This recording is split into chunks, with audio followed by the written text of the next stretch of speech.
जेथे भक्ती असते तेथे चमत्कार घडतो, जेथे नामस्मरण असते तेथे संकट पळते आणि जेथे श्री स्वामी समर्थ असा उच्चार होतो तेथे स्वतः स्वामी प्रकट होतात.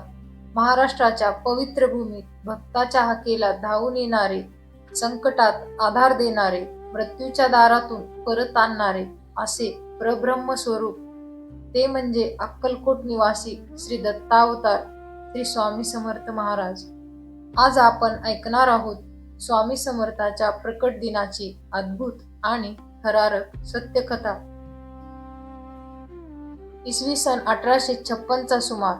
महाराष्ट्रातील एक छोटे पण पवित्र गाव अक्कलकोट.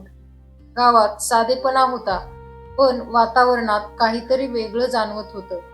एका दिवशी गावाच्या बाहेर वटवृक्षाखाली एक तेजस्वी दीर्घकाय संन्यासी बसलेले दिसले. डोळ्यात विलक्षण तेज, अंगावर भगवी वस्त्रे आणि ओठावर मंद स्मित. गावकरी जवळ गेले. कुणी विचारले, महाराज आपण कोण? ते फक्त म्हणाले, हमको क्या मालूम. त्या एका वाक्यात गूढ होतं, दैवी शांतता होती. गावातील एक वृद्ध ब्राह्मण आजारी पडला होता. औषधं काम करत नव्हती. घरच्यांनी आशा सोडली होती. कोणीतरी सांगितले गावाबाहेर एक संन्यासी आलेत. कुटुंबातील व्यक्ती स्वामीकडे गेले. स्वामींनी फक्त राख उदी दिली आणि म्हणाले, जा, चिंता मत करो.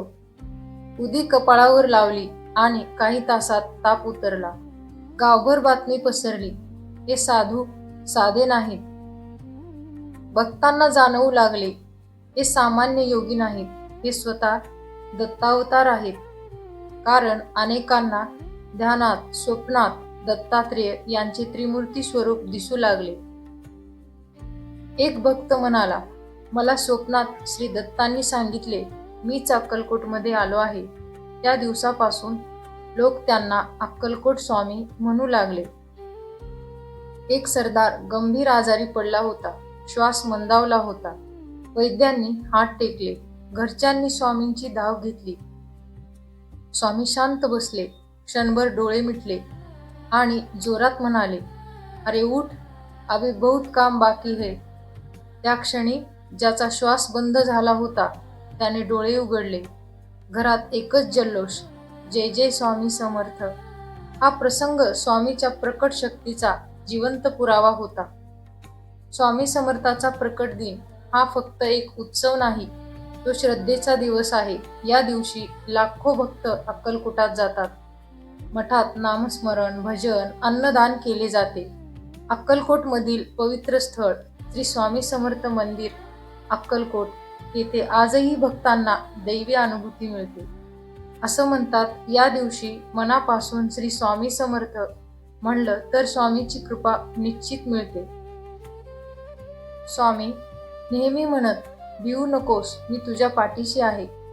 त्यांनी कधी मोठे प्रवचन दिले नाही, पण एका वाक्यात संपूर्ण गीता सांगितली.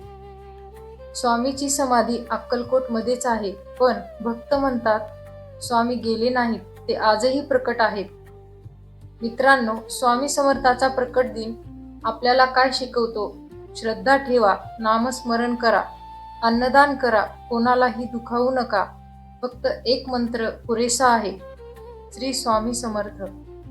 जर ही कथा तुम्हाला भावली असेल तर आजच 108 वेळा नामस्मरण करा आणि तुमच्या आयुष्यातील चमत्कार अनुभवा.